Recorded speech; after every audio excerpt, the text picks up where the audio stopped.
చూస్ country delight, live better. ఇప్పుడే country delight యాప్ని download చేసుకోండి. నమస్తే, వెల్కమ్ టు సుమన్ టీవీ. ఇక్కడ కనిపిస్తున్న వ్యక్తిని మీరు గుర్తుపట్టే ఉంటారు. Asim Munir, Pakistan army chief. ఎలాంటి వ్యాఖ్యలు చేస్తూ ఉన్నాడంటే, మన దేశం మీద ఇంకా విషం చిమ్ముతూనే విషపు వ్యాఖ్యలు చేస్తూనే ఉన్నాడు. ఏమంటాడంటే, ఉగ్రవాదుల్ని పెంచి పోషించి మన దేశం మీదకి ఉసిగొల్పడమే కాకుండా ఆ ఉగ్రవాదుల్ని ఎలా పోల్చాడంటే స్వాతంత్ర సమరయోధులంట. స్వాతంత్ర సమరయోధులు మన దేశం మీదకి వచ్చి మన దేశంలో అక్రమంగా చొరబడి మన దేశ పౌరుల్ని చంపేసి మన సైన్యాన్ని మీద కాల్పులు జరిపి చంపుతున్నారు కదా ఉగ్రవాదులు. వాళ్ళు స్వాతంత్ర సమరయోధులు. వాళ్ళు చేసేటువంటి పోరాటం చట్టబద్ధంగా ఒక ధర్మమైన పోరాటం అని చెప్తా ఉన్నాడు ఈ బెదవ. పెహల్గాం ఉగ్రదాడి ఎంతటి విషాదాన్ని మిగిల్చింది. మన దేశ ప్రజలు మొత్తం ఒక్కసారిగా షాక్ అయిపోయి ఇలాంటి దారుణమైనటువంటి ఘటనని తలుచుకుని తీవ్ర ఆవేదనకు గురయ్యారు. నిజంగా ఆ కుటుంబాలు ఇంకా ఆ విషాదం నుంచి బయటకు రాలేదండి. ఎందుకంటే ఆ కుటుంబ సభ్యుల ముందే గన్నుతో ఉగ్రవాదులు అక్కడికి పెహల్గాం ప్రాంతానికి వచ్చి వాళ్ళు పర్యాటక ప్రదేశంలో సేద తీరుతున్న సమయంలో ఆ కుటుంబ సభ్యుల ముందే నీ మతం ఏంటి, నీ పేరేంటి అడిగి పాయింట్ బ్లాంక్లో కాల్చి చంపినటువంటి ఉగ్రవాదుల్ని స్వాతంత్ర సమరయోధులుగా పోల్చాడంటే వీడిని ఏమనాలి? ఇంకా మన దేశం మీద విషాన్ని చిమ్ముతూనే ఉన్నాడు కదా. మన దేశం మీద ఇంకా ఆ విషపు భావాన్ని పోనించుకోవట్లేదు కదా. చాలా స్పష్టంగా అర్థమవుతుంది. ఆసిమ్ మునీర్, నీకు దమ్ము లేదు, మీకు ధైర్యం లేదు. మా దేశంతో పోరాడేటువంటి ఆ ధైర్యాన్ని మీకు అసలు ఎప్పుడూ కూడా లేదు. ఇప్పటి వరకు పాకిస్తాన్తో జరిగిన ప్రతి యుద్ధంలో కూడా పాకిస్తాన్ చావు దెబ్బతిన్నది. ఇప్పటి వరకు జరిగిన ప్రతి పోరాటంలో కూడా చతికిలపడ్డారు.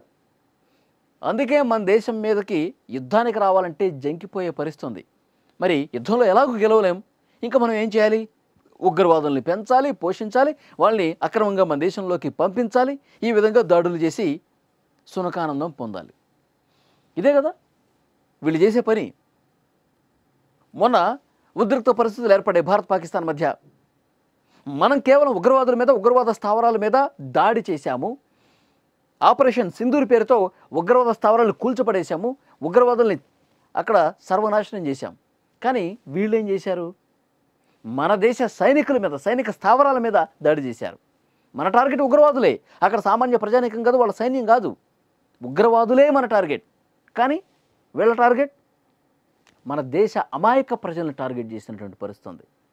అందుకే ప్రపంచం ముందు పాకిస్తాన్ని మనం దోషిగా నిలబెడుతున్నాం. ఉగ్రవాదుల్ని పెంచి పోషిస్తున్నారు, ఉగ్రవాదుల ఎగుమతి చేసేటువంటి దేశంగా పాకిస్తాన్కి పేరుంది. ప్రపంచం మొత్తానికి ఆల్రెడీ తెలుసు. సో మనతో డైరెక్ట్గా యుద్ధం చేసేటువంటి దమ్ము ధైర్యం లేని పాకిస్తాన్ ఈ విధంగా ఉగ్రవాదుల్ని ప్రోత్సహిస్తోంది. మీరు స్వాతంత్ర సమరయోధులు, మీరు కరెక్ట్గా యుద్ధం చేస్తున్నారు, మీరు ఏదైతే పోరాటం చేస్తూ ఉన్నారో, మీరు ఏదైతే కాల్చి చంపేస్తూ ఉన్నారో అది 100% కరెక్టు అని ఇలాంటి వెధవలు చెప్తా ఉన్నారంటే ఇంకా వాళ్ళు పేటరేగిపోతారు కదా. ఆ ఉగ్రవాదులు ఇంకా బూస్ట్ ఇచ్చినట్టే కదా, వాళ్ళలో ఇంకా జోష్ వస్తుంది కదా.